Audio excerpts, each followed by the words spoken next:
Chikatilo had a difficult childhood in the Ukraine state of the USSR, and the only sexual experience as an adolescent ended quickly and led to much ridicule, leading to later sexually violent acts. When the police caught him, he confessed to the gruesome murder of 56 people and was found guilty in 1992 and executed in 1994.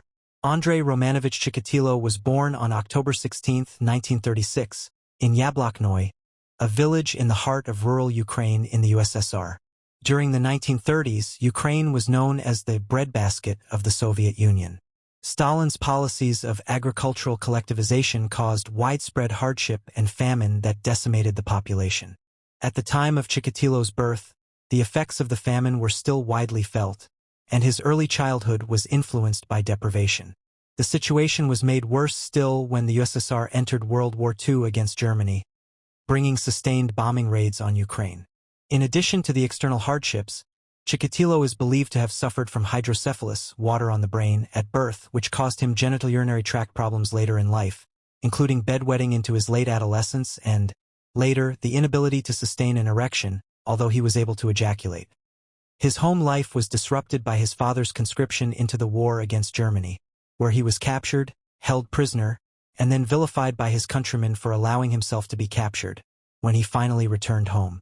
Chikatilo suffered the consequences of his father's cowardice, making him the focus of school bullying.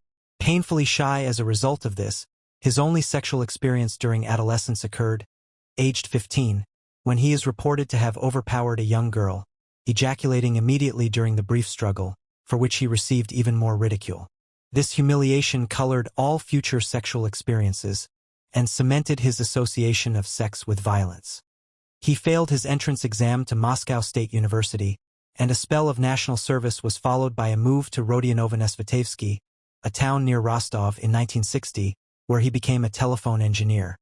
His younger sister moved in with him and, concerned by his lack of success with the opposite sex, she engineered a meeting with a local girl, Faina, whom he went on to marry in 1963. Despite his sexual problems and lack of interest in conventional sex, they produced 2 children and lived an outwardly normal family life. In 1971, Chikatilo changed careers to become a schoolteacher. A string of complaints about indecent assaults on young children forced him to move from school to school, before he finally settled at a mining school in Shakhty, near Rostov. An eyewitness had seen Chikatilo with the victim shortly before her disappearance, but his wife provided him with an ironclad alibi that enabled him to evade any further police attention. Alexander Kravchenko, a 25-year-old with a previous rape conviction, was arrested and confessed to the crime under duress, probably as a result of extensive and brutal interrogation. He was tried for the killing of Lena Zakotnova and executed in 1984. Perhaps as a result of his close brush with the law, there were no more documented victims for the next 3 years. Still dogged by claims of child abuse, Chikatilo found it impossible to find another teaching post when he was made redundant from his mining school post in early 1981. He took a job as a clerk for a raw materials factory in Rostov, where the travel involved with the position gave him unlimited access to a wide range of young victims over the next 9 years. Larissa Tkachenko, 17, became his next victim. On September 3, 1981, Chikatilo strangled, stabbed and gagged her with dirt and leaves to prevent her crying out. The brutal force afforded Chikatilo his sexual release, and he began to develop a pattern of attack that saw him focusing on young runaways of both sexes. He befriended them at train stations and bus stops, before luring them into nearby forest areas, where he would attack them, attempt rape, and use his knife to mutilate them. In a number of cases, he ate the sexual organs, or removed other body parts such as the tips of their noses or tongues. In the earliest cases, the common pattern was to inflict damage to the eye area, slashing across the sockets and removing the eyeballs in many cases, an act which Chikatilo later attributed to a belief that his victims kept an imprint of his face in their eyes, even after death. At this time, serial killers were a virtually unknown phenomenon in the Soviet Union. Evidence of a serial killing or child abuse was sometimes suppressed by state-controlled media in the interests of public order. The eye mutilation was a modus operandi distinct enough to allow for other cases to be linked, when the Soviet authorities finally admitted that they had a serial killer to contend with. As the body count mounted, Rumors of foreign-inspired plots and werewolf attacks became more prevalent, and public fear and interest grew, despite the lack of any media coverage. In 1983, Moscow Detective Major Mikhail Fedosov assumed control of the investigation. He recognized that a serial killer might be on the loose and assigned a specialist forensic analyst, Viktor Burakov, to head the investigation in the Shakhty area. The investigation centered on known sex offenders and the mentally ill, but such were the interrogation methods of the local police that they regularly solicited false confessions from prisoners, leaving Burakov skeptical of the majority of these confessions. Progress was slow, especially as, at that stage, not all of the victims' bodies had been discovered, so the true body count was unknown to the police. With each body, the forensic evidence mounted, and police were convinced that the killer had the blood type AB, as evidenced by the semen samples collected from a number of crime scenes. Samples of identical gray hair were also retrieved. When a further 15 victims were added during the course of 1984, police efforts were increased drastically, and they mounted massive surveillance operations that canvassed most local transport hubs. Chikatilo was arrested for behaving suspiciously at a bus station at this time, but again avoided suspicion on the murder charges, as his blood type did not match the suspect profile.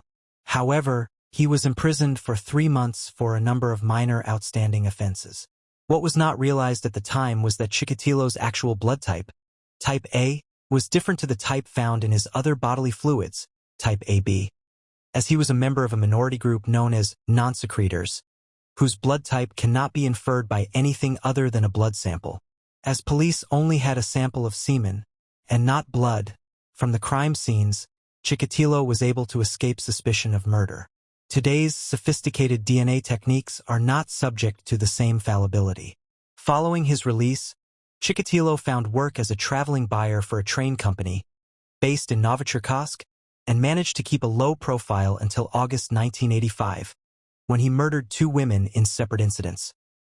At around the same time as these murders, Burakov, frustrated at the lack of positive progress, engaged the help of psychiatrist Alexander Buchanovsky, who refined the profile of the killer. Buchanovsky described the killer as a necrosadist, or someone who achieves sexual gratification from the suffering and death of others. Buchanovsky also placed the killer's age as between 45 and 50, significantly older than had been believed up to that point. Desperate to catch the killer, Burakov even interviewed a serial killer, Anatoly Slivko, shortly before his execution, in an attempt to gain some insight into his elusive serial killer.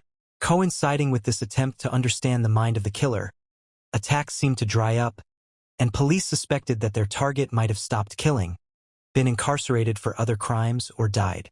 However, early in 1988, Chikatilo again resumed his killing, the majority occurring away from the Rostov area, and victims were no longer taken from local public transport outlets, as police surveillance of these areas continued. Over the next 2 years, the body count increased by a further 19 victims, and it appeared that the killer was taking increasing risks, focusing primarily on young boys, and often killing in public places where the risk of detection was far higher. The recently unfettered media of Gorbachev's Glasnost society placed enormous public pressure on police forces to catch the killer, and general police patrols were stepped up, with Burakov targeting likely areas with undercover police in an attempt to flush out the killer. Chikatilo evaded capture narrowly on a couple of occasions, but on November 6, 1990, fresh from killing his final victim, Sveta Karostik, his suspicious behavior was noted by patrolling policemen at the station nearby, and his details were taken. His name was linked to his previous arrest in 1984, and he was placed under surveillance. Chikatilo was arrested on November 20, 1990, following more suspicious behavior, but he refused at first to confess to any of the killings. Burakov decided to allow the psychiatrist Buchanovsky, who had prepared the original profile, to talk to Chikatilo, under the guise of trying to understand the mind of a killer from a scientific context. Chikatilo, clearly flattered by this approach, opened up to the psychiatrist, providing extensive details of all of his killings, and even leading police to the site of bodies previously undiscovered. He claimed to have taken the lives of 56 victims, although only 53 of these could be independently verified. This figure was far in excess of the 36 cases that the police had initially attributed to their serial killer. Having been declared sane and fit to stand trial, Chikatilo went to court on April 14, 1992. Throughout the trial, he was held in an iron cage designed to keep him apart from the relatives of his many victims. Referred to in the media as the maniac, his behavior in court ranged from bored to manic, singing and talking gibberish. At one point he was even reported as having dropped his trousers, waving his genitals at the assembled crowd. The judge appeared less than impartial, often overruling Chikatilo's defense lawyer, and it was clear that Chikatilo's guilt was a foregone conclusion.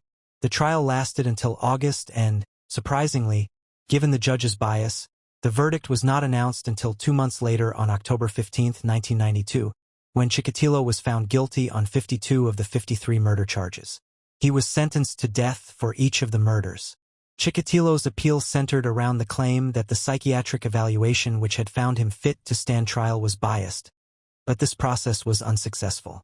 16 months later, he was executed by a shot to the back of the head on February 14, 1994. The psychiatrist who had been instrumental in his capture, Alexander Buchanovsky, went on to become a celebrated expert on sexual disorders and serial killers.